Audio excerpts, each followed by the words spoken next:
This is the Seven Figure Agency Podcast. Discover the strategies and techniques to grow a highly successful and profitable digital marketing agency with your host, Josh Nelson. All right, well, hello and welcome. Thanks for joining us on today's episode of the Seven Figure Agency Podcast.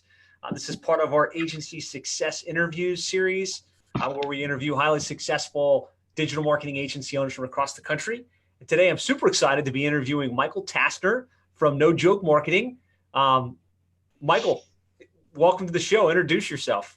Hey, everyone. Thanks so much for having me. Always happy to be here and support Josh and all things Seven Figure Agency, especially with all that he's done for myself and everyone listening. So I run an agency, as Jess said, called No Joke Marketing. We're virtual, so we're 100% virtual. I physically am based in Buffalo, New York, as you can tell by the beautiful bridge behind me. Advantage, I guess, of having a green screen is you can teleport to wherever you'd like. It works nicely. Definitely. So I've been in the agency game since I was 15, so kind of on and off again, but grew the first agency that I started was called Taz Solutions. That was over 15, you say. I can't wait to hear more about that. Yeah, definitely. And just can't get enough of all things agencies and marketing and so on. So very cool. So full service digital marketing agency based in Buffalo. Can you kind of talk high level about the revenue of the company, what size operation you run at this point? Yeah, so we work primarily in the childcare niche. So that's a niche we work with daycare centers, childcare centers, typically multi-locations. And that makes up about 50+% of our revenue and clients. And the other is just kind of the legacy stuff that most agency owners, at least initially, seem to have, and just different niches and businesses. Anyone that typically says, hey, I want to do some marketing or could use some help, as long as they have the budget, at least historically, not necessarily in the last 6 months, but historically before that, we would take their business. But we definitely are a seven-figure agency. And a lot of that thanks really goes to Josh and just the structure and systems, and I'm happy to give more of that stuff out as well. But happy to be part of the seven-figure agency club, so to speak. So, well, I mean, it's a massive accomplishment, and kudos for you to kind of get there. I know that you had a successful agency, and then you sold it, and you started again, and it was, I think, probably like a 3-year journey back to this kind of level, right? Yeah, I mean, it definitely took some time, but I think what I realized with the first agency was, and that first agency got to 7 figures as well. But I did everything wrong. Every single thing was, so we didn't have a niche. So we had, give or take, 50 clients at a couple $1,000s a month each, but we probably had 45 different niches out of 50. So wow. We had, a huge financial advisory firm. United Capital was a client of ours that had billions in assets, to Joe the plumber, for example. We literally had just clients all over the place, and it never was able to scale to the point where I could see myself getting out of the business. I was literally still doing all the strategy calls myself every single week. I never hired. We had kind of quote unquote account managers, but all the clients still wanted to work with me. And I just never was able to make that transition. So my vow with the second agency was to make sure I actually did things the right way. So focus on the niche and focus on systems and processes and all of that good stuff. Well, it's great to get there twice, right? One time kind of like scattered, and this time, a little more structure, a little bit more systematized, obviously more niche focused. How long did it take to get to 7 figures in the first attempt, and then how long in this second attempt? I'm just curious. The first attempt, it probably took me, 5-6 years. Okay. We kind of capped out at $600,000-$700,000, and then we were able to. I did a lot of speaking back then. I still do a lot of speaking, and I was able to go and secure, magically about $100,000 a month of reoccurring revenue from one speaking gig that I did. Wow. So that then we kind of finally pushed that mark, and the second go around took about 2.5, 3 years. Nice. So it's same kind of thing, but I initially built No Joke Marketing as more of a lifestyle business. So I really didn't intend on scaling it to 7 figures and hopefully 8 figures. But I kind of made that decision the last 1.5, 2 years that a lifestyle business is great, but unless it's feeding your entire lifestyle, it doesn't, it's never going to get to that level. So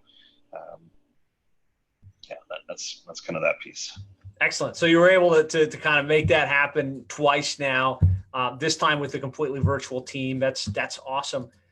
Before we go too deep, I'd love to hear, you said you started when you were 15. Can you talk a little bit about that? Like what kind of things you were doing in your infancy, so to speak, in the agency? Yeah. It was kind of fun in the sense of, I really didn't grow up with much money. My parents are both blue collar. They both worked for the county. So kind of civil servant kind of positions, which helps when you go to retire because you get a nice pension and insurance for the rest of your life. But they both worked jobs that they weren't really thrilled with.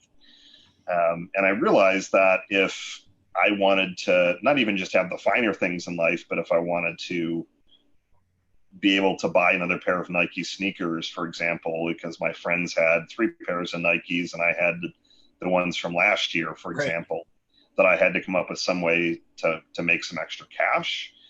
So I tried doing the whole, you go work, not at fast food, but I worked at Eckerd Drugs, which I think got bought out by Rite Aid or Walgreens or whatnot. But I'm like making whatever it was, $5 an hour or $5.15, and you work 40 hours and your paycheck's like $150 or something. And it was fine, but I'm like, how is this going to scale? So I went to the public library and found a huge book on website design, and in particular, front page.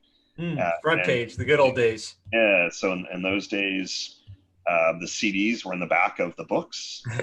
So literally took out the CD, plopped it into one of the computers there because we couldn't afford a computer at that time, and just kind of read the book and taught myself front page, which, if anyone knows front page, it's drop and drag. And so then I went on eBay and I bought some templates. Actually, I don't have it in front of me, but it was one of those like 1,001 fonts and clip arts, like the little, like You've Got Mail animated like the ugliest stuff, but like 20 years ago, this was, everybody wanted a website.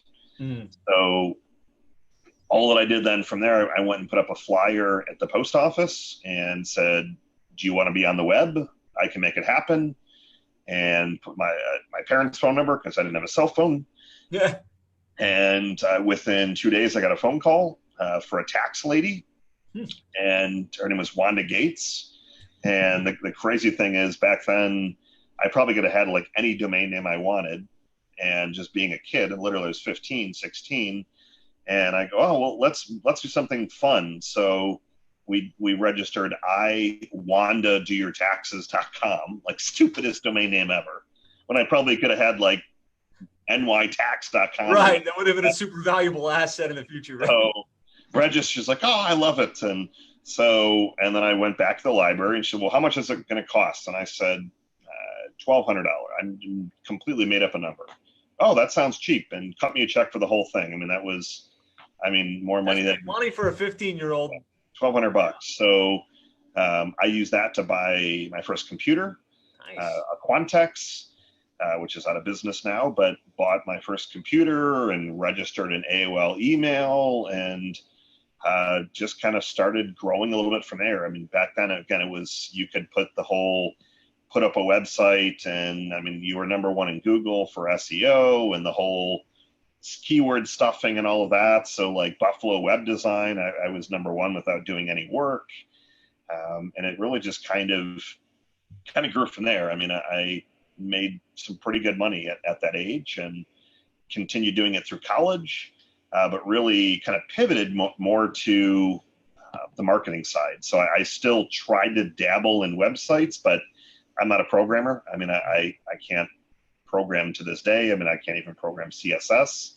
But I then taught myself Dreamweaver was the other program. So I kind of graduated from Front Page to Dreamweaver, and similar, kind of bought templates and just kind of learned how to manipulate templates, but kept doing a little bit of that and realizing though that the website game was changing faster than I could. I mean, people were coming out with a lot more nice looking stuff than, I mean, like, why does their site look so much better and yours doesn't really look that good? And right. I really didn't evolve with the times, but I pivoted almost everything then to marketing. So SEO and paid traffic was really the pivot. And surprisingly, and I know we'll talk about lead source for kind of where am I getting my leads now, but my number one lead source when I first started off, or kind of not necessarily right at 15, but a few years thereafter, was actually Craigslist.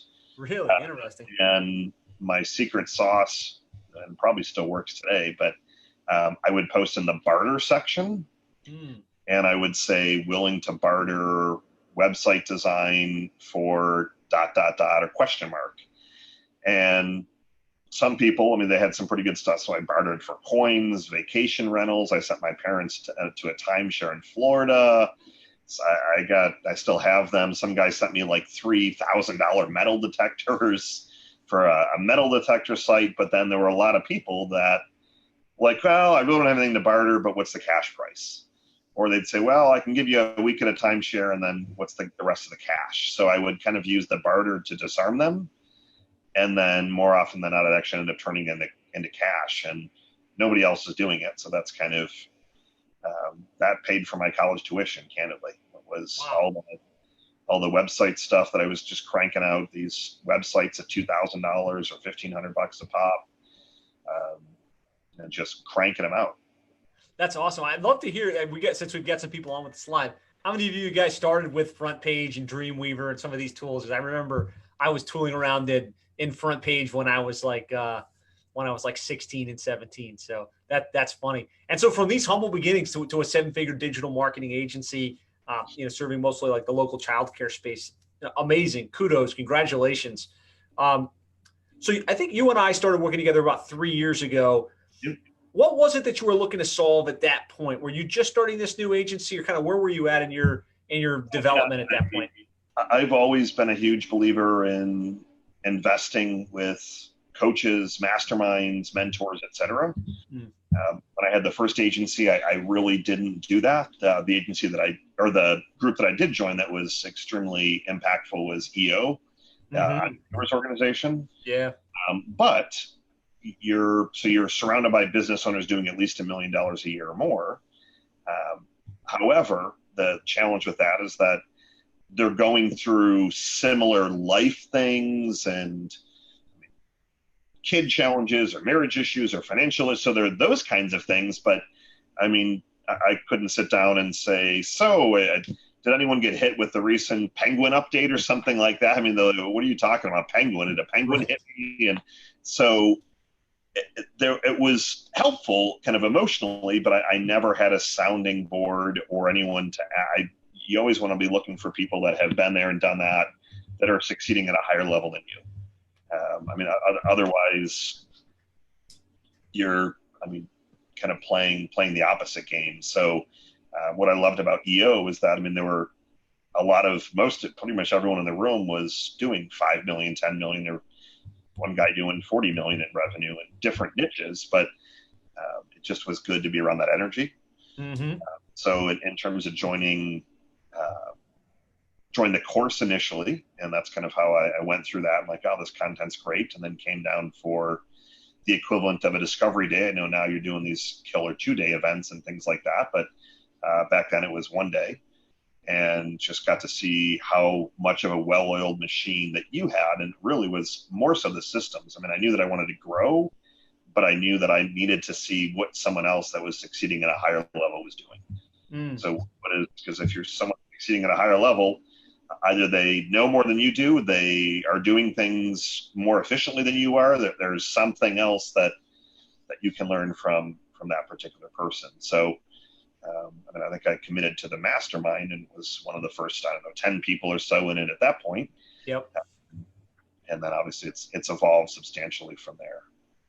So it's, critical insight there, guys. I mean, you want to get around people that are more successful than you. You want to try and learn from people that have accomplished what you're looking to accomplish. It sounds like that's what you've done.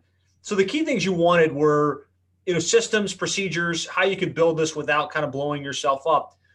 What things do you feel like you've implemented that have helped make that a reality for you here in the last, especially the last 24 months or so? Yeah, the biggest stuff for me has been the swipe and deploy. So I know that the seven-figure agency and yourself and the team have put a much bigger emphasis on here's everything on a silver platter. So if you're in the mastermind, I know that you can get rights to leveraging your book, for example, or here you go, you can take this webinar that I just did on paid traffic, and here are all the slides. Rebrand them for your niche. Here's all the emails. Here's the ClickFunnels opt-in.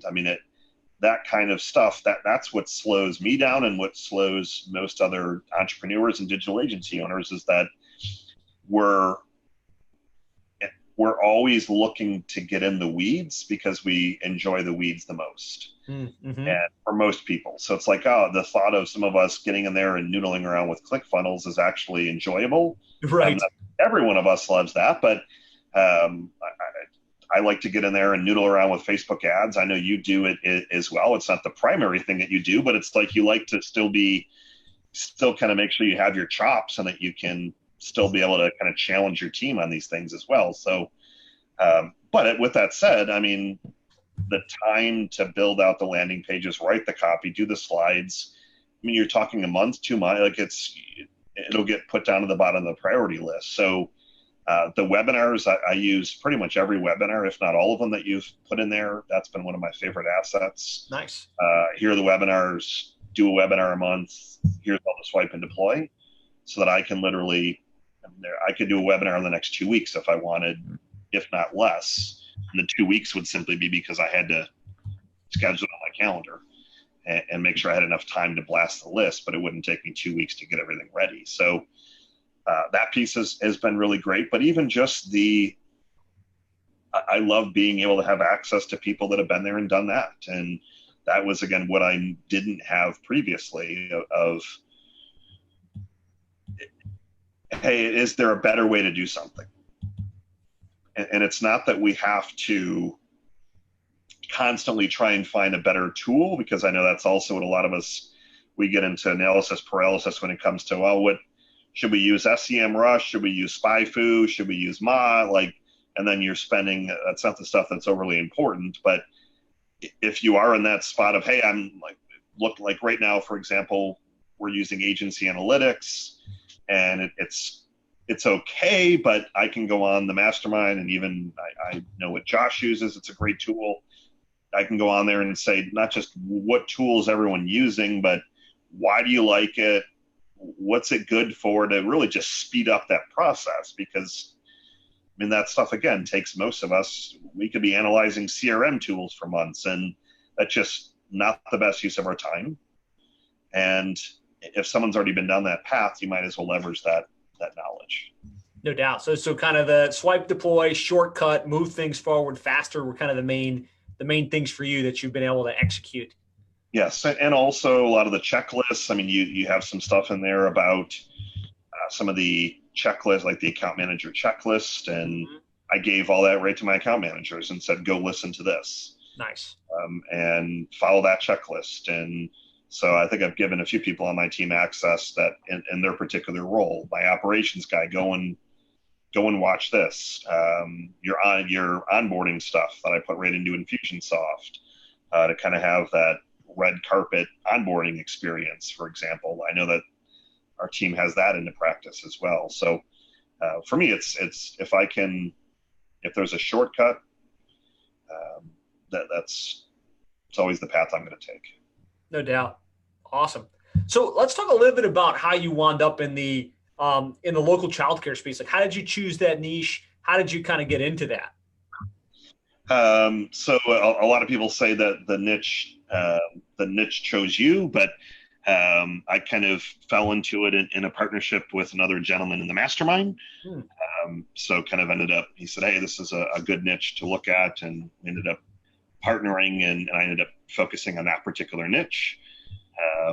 Have been in a couple other niches, and I think it's one of those where we're always questioning the niche. I know a lot of you are in that space, that we always think that the grass might be greener in a different niche. And there are many days when I think that, but I kind of smack myself around a little bit and say, well, how many businesses are in that niche? How many do I have as clients? And you're like, well, you haven't even touched 1% of the niche, for example. So that's kind of how I moved down that path. Kind of stay focused, right? Definitely. So can you talk a little bit about what your service offering looks like what it is you do for your clients, and whether, kind of how you structure your service offerings? So our core program is paid traffic, and we call it enrollments on demand. And we made this switch strategically to really focus on paid traffic. So we offer SEO, we offer social media, we offer web hosting, web design. So we have all of those, and that's more of the legacy stuff that we have. But the only thing that we sell now on the front end is the enrollments on demand system. So It's a system. It's not just paid traffic. It's the system. It's the autoresponder emails on the back end. It's all of that stuff that they're getting. Nice. So that when we're going toe to toe with another agency, well, we've got all the historical data. We know what's working, what's not working. We can get results quicker. And I know that you've posted a few things, but the agency game has definitely shifted drastically, even the last 6 months. The shift's been going on for a while, but it's no longer can you just say, I gave you 100 leads. It's just, that doesn't work anymore. Yep. If you can do it for a month or two, and you can get in the argument with the client, and well, I gave you $3,000 and you promised me 50 leads. And you say, well, I gave you 100 leads. It's not my fault you suck at closing leads. So that used to be able to work, but then you're going to churn and burn the clients. And we realize that most of our clients are massively impatient. Mm-hmm. And one of the things that isn't necessarily a great thing with this particular niche is most people come to us when their enrollment is suffering. Mm-hmm. So they don't tend to come to us when they're doing really well and then they want to go to the next level. They tend to come to us when they have capacity for 120 enrollments and they're at 40.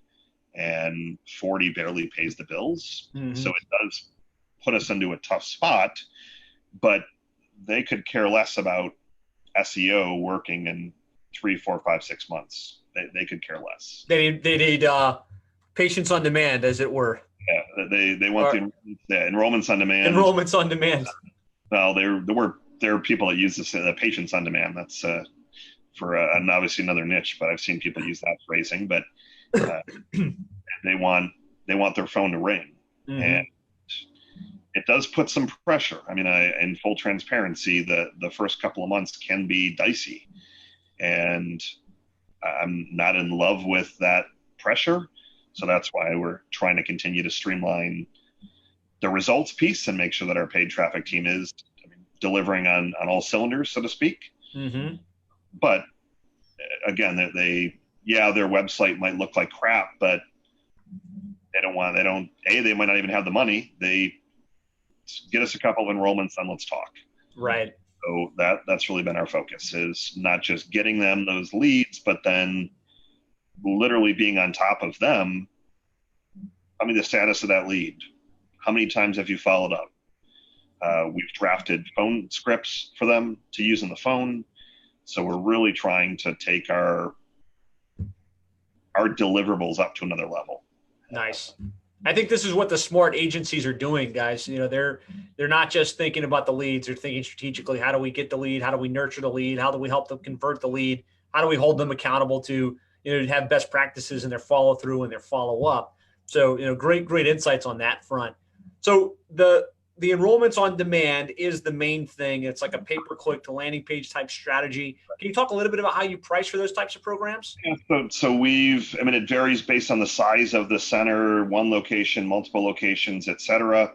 But the starting price is $1,500 plus ad spend.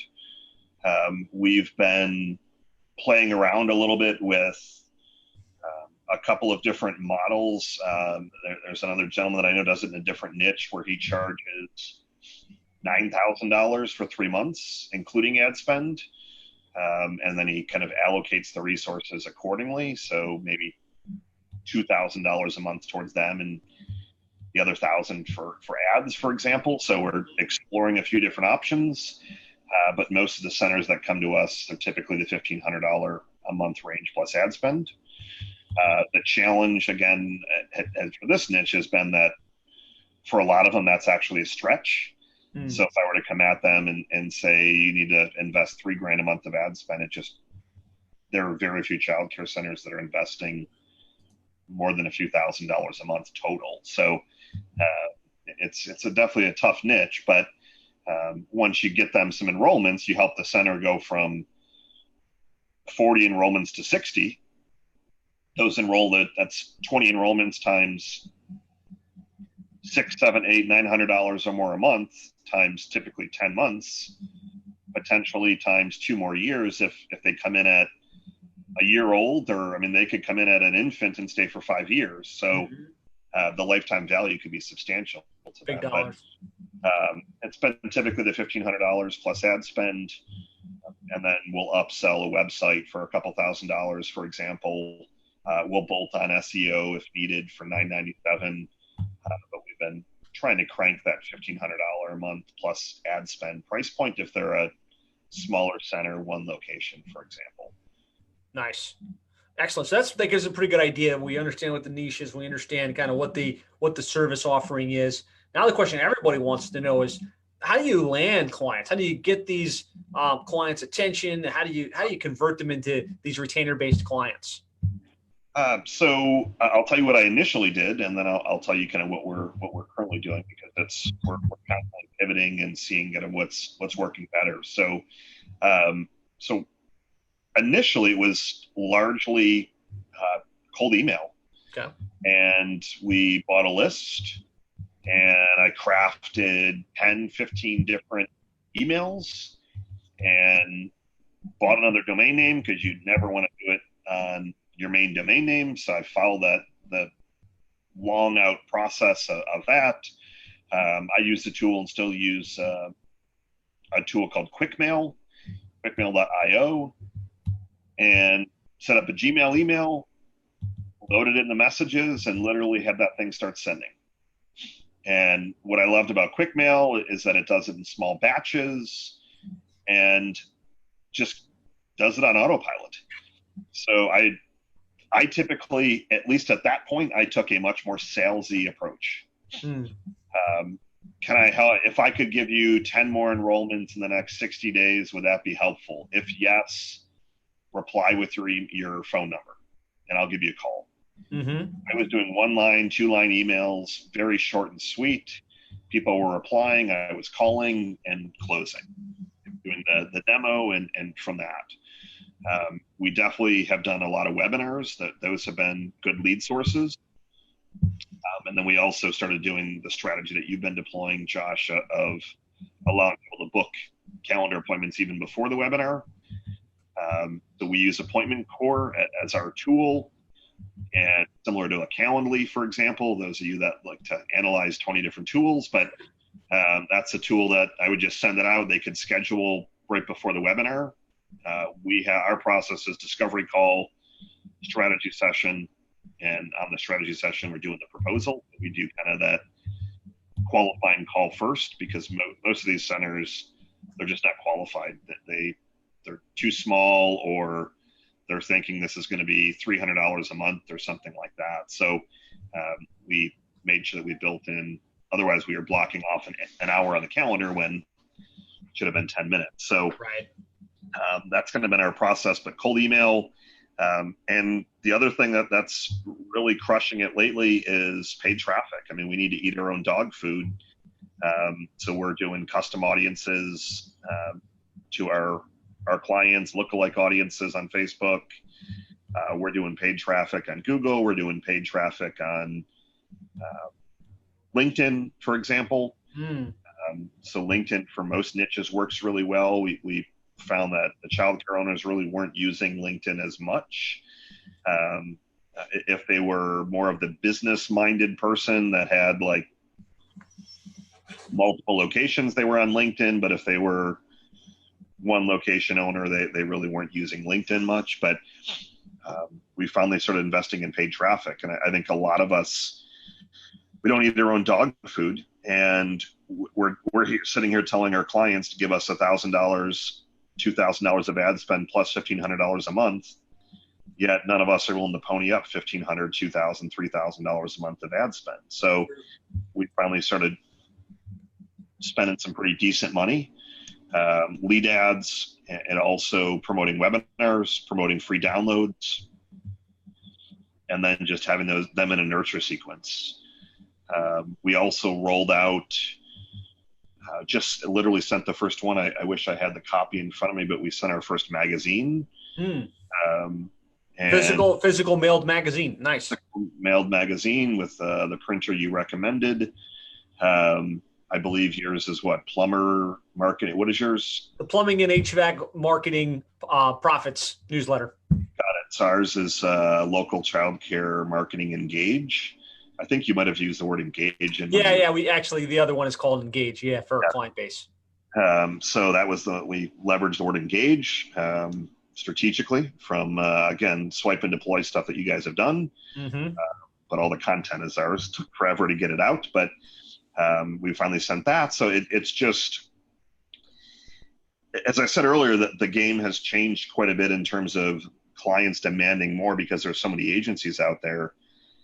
I'm finding that it's also getting a little bit harder to convert these people. So we're having to come at them with paid traffic, cold email. I just shot, that's the reason you can see the nice graphic behind me, is because it's a green screen. So if I want to magically change to whatever, I am in here shooting videos now once a week. Nice. And going to deploy the strategy that I was teaching people like 8 years ago of shoot video, get them transcribed using something like rev.com, post them as blogs, put it up as a podcast, use it as social media fodder. So similar to the comment earlier, we got to eat our own dog food. I mean, if we're marketing agencies, our marketing should be better than anyone else's. And if you're not updating your social media and, geez, I'd be embarrassed if they go to my website. It's one of these days, someone's going to call you out on that. I had someone call me out on that 6 or so months ago. You're telling me you should do social media and you haven't posted in 4 days. What do you mean I should do social media? Or you're telling me you can rank me on Google, but your competitor is beating you. So investing a lot more in our own marketing. But paid traffic and cold email have been our two biggest lead sources. So just trying to be everywhere they're looking, in their inbox, on their social feed. Do you get involved in any of the trade shows or events? You mentioned speaking a little bit. Are you still getting some business from that? We did. So we've got an event coming up in October. We have joined a few industry associations. In full transparency, I haven't pushed them as much as you have and as you recommend. So I think there's not a lot of there's a lot of small associations, but I do think that there's still a lot more that we could do. The last event that I did last year, and the same one I'll be doing in October in Orlando, we picked up at least $5,000 a month of reoccurring. So, it definitely was, in 1 month it paid for the event and travel and excuse me, all of that stuff. So I probably should do a lot more speaking. It's my favorite thing to do. So, and it is definitely a great way to disarm people and get them coming up to you.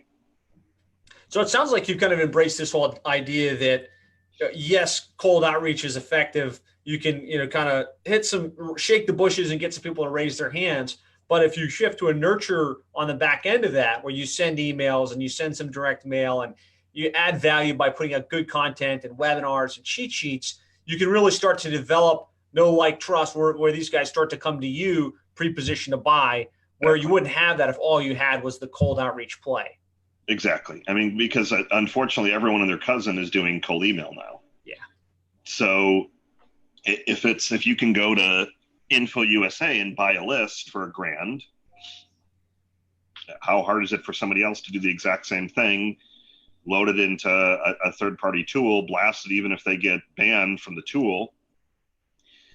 Unfortunately, these people a lot of bigger real big agencies that we won't name any of those, but that have aggressive salespeople that are calling every business in the U.S. saying your agency sucks or your marketing sucks or you're not on page one. And so unfortunately that a lot of these clients are getting so numb that I'm realizing that if we're not everywhere, they're going to very quickly forget.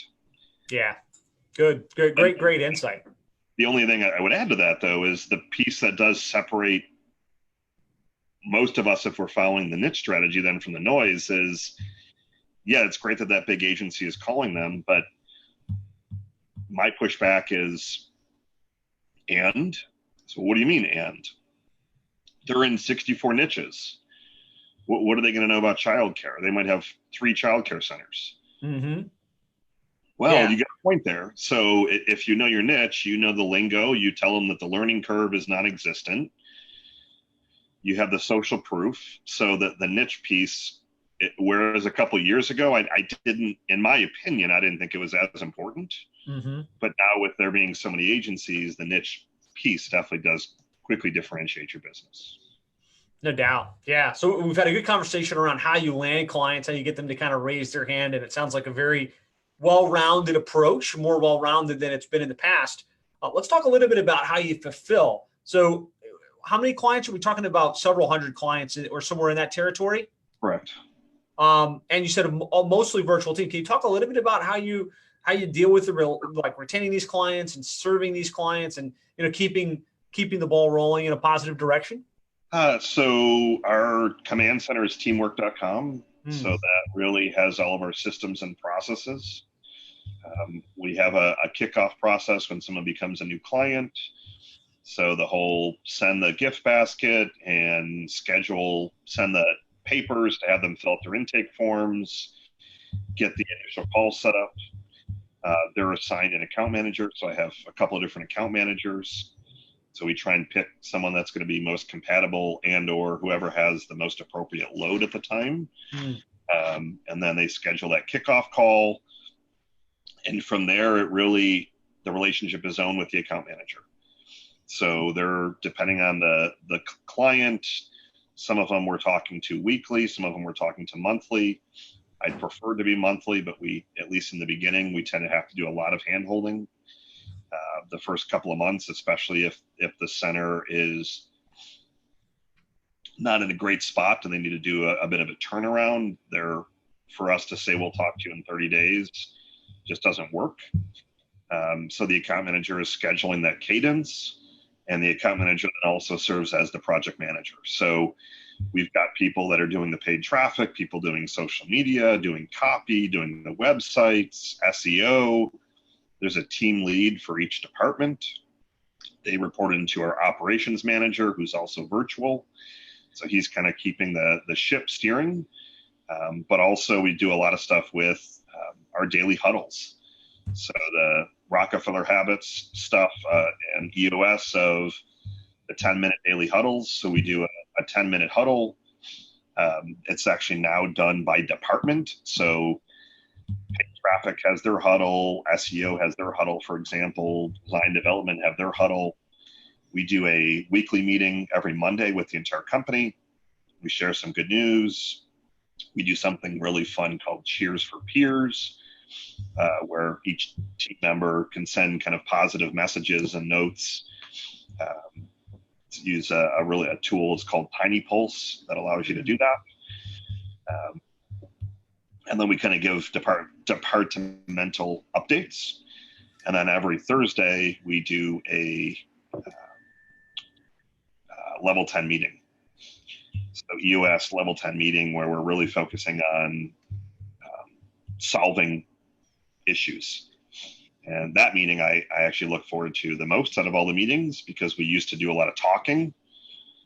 So, our intake process sucks, or we're not getting consistent result, whatever the challenge was.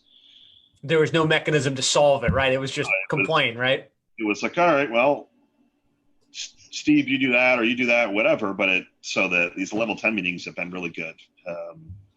So that's kind of been our meeting cadence. And then we use Teamwork Chat, which is similar to Slack. So we're on that all day long. Nice. So there's a team room there where everyone says hello. There's a positive news room where we share wins. Especially in a virtual culture, you need to try and have some ways to maintain and build the culture piece when you're not physically together. That's awesome. You shared some great insights there, like the command center being teamwork.com, communication, even though it's a disparate, workforce, very, very like day-to-day communication on Teamwork Chat or Slack, Teamwork Chat for you guys. And then I think the meeting ritual, the daily huddles, the level 10 meetings, the departmental meetings are what make it work. Because otherwise you just got a bunch of people sitting at their home office or wherever virtually, and nobody knows what to do. There's no culture and there's no ongoing communication. So that's really the key. I think that makes this whole virtual process work, right? And the other thing and I have not launched it this week in full disclosure, but one of the other things I'm going to be starting, I'm taking a few days off next week, but I'll launch it the week after. It is a little room in Teamwork Chat. I'm going to call it tasks or stuff for Michael, for example, because I, at least still as of today, and I'm okay with it, but at least as of today, I'm still the bottleneck on a lot of projects. So I'm on Teamwork Chat as well, but there could be 20 different conversations going on. So I'm going to have a room where they can put everything in there, and then I'm going to start having a 30-minute meeting once a day where I'm going to go through those and just crank out as many as I can live. A lot of them are, you owe me a password for this, but you need to reset the whatever. I mean, little things, and then that I prioritize as a 0, but someone else it might be an 8 out of 10 because they can't do what they need to do next until you. I'm aware of everything that everyone's asking me, and I don't. It's not that I purposely ignore anyone. There's only so many hours in the day, and I pick and choose what I can tackle. So. As a way to kind of get back a little bit more into operations to kind of help speed some things along, I'm going to kind of slow down to speed up a little bit and just make sure that I'm answering some of these questions a little bit. Because there are some things that I know I was supposed to answer 3-4 days, or somebody would have liked to have an answer 3-4 days ago. So actually, no, I did schedule one for today, and I'm doing the first one today. So nice. Yeah, try and take some kind of action. Very good. Great. I mean, great stuff. You've got this virtual team, you've got a 7-figure business going. I know something you're passionate about is accounting and making sure your revenues and your profitability are under control. Something that most of us in the digital marketing space don't even want to think about, right? We just want to think, go get the money, revenue. But the fact is, if there's no profit, it's kind of a wasted energy. Can we talk a little bit about that and kind of your unique insights on that front? Yeah, definitely. So one of the books that I know Josh had recommended recently was Profit First. So I read the book when it first came out, and I don't know, within maybe a week or two, I had almost everything in practice. Nice. I did it through a credit union. So I moved all of our stuff from banks to credit unions, and that was done for several reasons. But credit unions are a lot friendlier when you want to have 10 different accounts. So the big thing with Profit First it's more of the system of when the money comes in, where does it go initially, and then how do you funnel it thereafter, and what should the numbers actually look like to see if you have a healthy business. So what I loved about the whole Profit First system is literally it's all about these agencies that all of us have. I mean, yes, we're here to help serve clients and make other people money and help them grow. So I'm surely all about that. But the agency is also here to serve the business owner first. Yep. And there were a lot of, I mean, most of my colleagues or friends are agency owners, and a lot of these people are, well, they're telling me they're having to work a second or third job. And I'm saying, well, you're having to work a second or third job when your agency's doing $500,000 a year? Well, my payroll's $400,000 a year. So what do you, Right. So like all of these things. So well, let me see if this system actually works. So the short version, all of our income gets deposited into an income bucket. And then twice a month, based on certain percentages, I move money from income into the operating expense bucket, the profit bucket, the owner's pay bucket, tax bucket, and then kind of a rainy day slush fund bucket. So I've got certain percentages where I'll move the money. And the rule of thumb is that every one of those buckets needs to get money. And it's not, well, I think that I'm just making simple numbers here. Your business, let's say you're doing $50,000 a month in revenue. You might say, well, I know that payroll is going to be $40,000. Well, if I'm challenging you saying you need your profit bucket's the first one that you need to fill. And even if initially you're only moving 1% of that revenue, at least it's something, but you have to move something into your profit bucket. You have to move something into your owner's pay bucket. Those are the two first. Then you can move into your OPEX. And based on the OPEX, that's kind of how I'm doing the tax numbers. And I'm doing this twice a month. And the other cool thing is that when you move into your profit bucket and your tax bucket, I then, not only do I move it from one bank account to the other at that same credit union, then there's an auto transfer that literally comes in and takes every penny within a day out of that account. And I do it the same 2 days every month. And it moves it to a different bank that is not that credit union. Because a lot of us, and I will admit this, the first one I used to do, my first agency, all the money was in one bank account. I'd log in and be like, oh, great, there's 140,000 in here. That's awesome. And then I'm like, and then let's just say it's November. Well, geez, I need like 75 grand for taxes, or I've got to pay a huge credit card bill, or whatever it is. And you had this false sense of security because you only were looking at a big number. And I know a lot of us, and it's not a terrible thing, but I know a lot of us are not ready come tax time. We have no money set aside for taxes, or you're hoping that, again, I'm an open book. I mean, a couple of years ago, I had one client that would pay for the entire year in advance. I was counting on that. If that didn't come in, I didn't have enough tax money. So I'm like, that can't be the right way to be doing this. So this system has been transformational. I know that Josh, you and I are going to do a webinar later this month.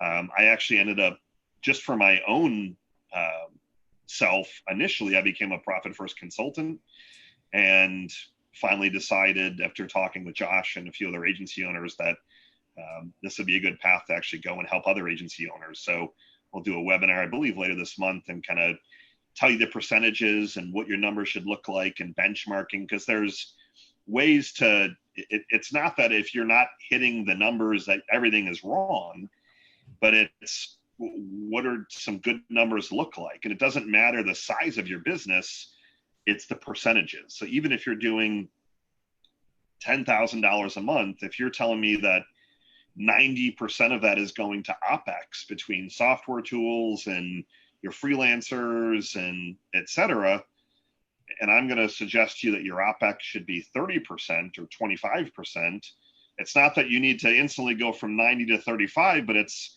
what plan can we put in place so next month is 80%, and then you can actually move some money into profit. Because it has to, if you're not taking your profit and your owner's pay, there's really no sense to have an agency.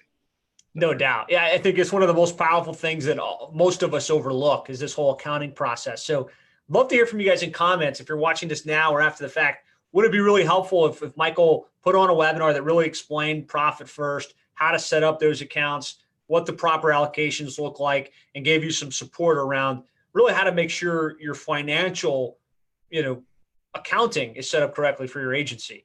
I see Danny's hitting the plus button again and again and again. So thanks, Danny. I appreciate that.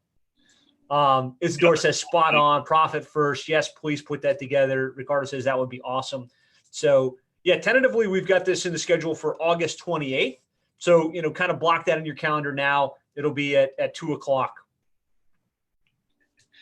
Yeah, someone said, grab me a triple. Yeah, I'm guess sporting the channel, the green screen's making it out, but it's a Tim Hortons double. But and the other cool thing with Profit First is that now I'm actually using it in my personal finances. So it's the same kind of concept of pay yourself first, but I do the same thing so that when my owner's pay filters into my bank account, that I'm putting, what do I need for my personal expenses? What am I putting for retirement? What am I putting for big? So it's same kind of methodology, but from a financial standpoint, it's been the most impactful thing that I've ever done. Yeah, 100%. Likewise on our front. So I think that's awesome that you got that certification and that you're willing to share this with the group. So definitely we'll get that set up for you guys. So let's kind of coming to the close here. Looking back, so you've had two agencies go to seven figures. One was a little bit of a struggle. I mean, it's always going to be work, but this one's going a little bit smoother. What would you say are like 3 key lessons that you've taken away in the second iteration that the other agencies can learn from? Sure. I'll give them in no particular order. So the one I'm sure won't be a surprise, but one of the 3 is always be prospecting. And it sounds stupid. I mean, it doesn't sound stupid, but it sounds easy. I would challenge everyone that's listening live or re-listening to it to actually look at, and I did this exact exercise, so I wouldn't challenge you anything that I haven't done. Write down what you're doing each day, hour by hour. I mean, almost down at 10-minute increments, for example, and actually look at how much of that time is being spent prospecting. And I'm not saying you got to be cold calling. So that's not what I'm advocating here. I don't do any I personally haven't done cold calling. But it's how much time am I going on LinkedIn and shooting out personal messages to owners of childcare centers? Am I ramping my paid ads up? Am I doing anything that's related to sales and marketing? Mm-hmm. Anytime that I have stepped away, and I've done it a few times, all of a sudden the pipeline goes to close to nothing because I've taken my eye off that ball. That is, the most critical piece of the business. So that was definitely one that massively powerful. So before we move off that point, 100%, there's like 2 things that matters the most. The number of strategy sessions you're having on a monthly basis. So if you're not having strategy sessions, you're not going to land new clients, you're not going to grow. And the activities that drive strategy sessions, right? To the extent that you're not focusing on those 2 things, the growth won't be there, the revenue won't be there, the profit won't be there. So amazing, number 1. You said no particular order, but that's definitely the right order there. All right, so let's go to number 2. Number 2 would be the profit first stuff that I talked about. The first agency I never looked at. I looked at the numbers. I only looked at what was in the bank. I never put money aside for profit ever. It was whatever is left over, if anything, at the end of the year after paying taxes was my profit. And for the last year and a half, 2 years, I've been taking my quarterly quote unquote profit / dividends and using those for fun things and absolutely not putting them back in the business. So fun things. I know I just went up to another training course today and invested some money, but that sure as heck didn't come from my profit. So the profits for going for family vacations and all that kind of fun stuff to actually recharge your battery and know that your agency's, I love sitting back saying the agency paid for that through profit. That would be number 2. Yeah. So, on that point, like really the fact is somehow entrepreneurs are programmed to think, oh, I'm going to make money. I'm going to plow it back into the business. I'm going to reinvest in marketing. I'm going to reinvest in tools. I'm going to reinvest in whatever, and thinking that that's the right play. But the fact is, if you don't make having a profit built into your day-to-day process, if you don't make it a habit, it'll never happen. Right. And you'll just be making money without having any show for it. Well, there's, I think Jay jokingly wrote, "Oh, we're supposed to get paid for this." Cool. All right, great stuff. Let's go to number 3. Just to add one 10-second comment to that one. I mean, everyone says someday. And I have said for many, many, many years, and this is one of my first business coaches, probably 15 years ago. He said, I think he challenged me on something that I've been saying for 6 months that I was going to do. And he said, you've been saying this someday, like whether, I don't remember what it was, but he goes, someday never comes.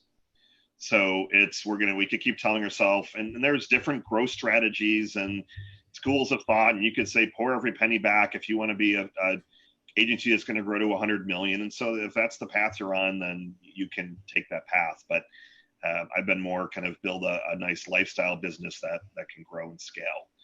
The third one, and I don't want to use the one that everyone always uses, but I mean, it's the riches are in the niches. And I never thought that. And I question myself often. And I think it's part of the entrepreneurial ADD, but the riches are in the niches, and the people that I am seeing that are, and it's not even, you might not have the biggest agencies. I don't think that you'll grow the biggest agency by being in one niche, but you're going to have the higher profit margins. You're going to have more free time. You're going to be able to remove yourself from the business because you can actually build those systems at scale. Otherwise, again, you could build a bigger agency by 20 different niches at $10,000 a month, for example, but you're going to be having constant headaches and you're constantly reinventing the wheel. So when I really did start focusing more on the niche, that was really when things started to click, because we can have a paid traffic campaign live in 24 or 48 hours.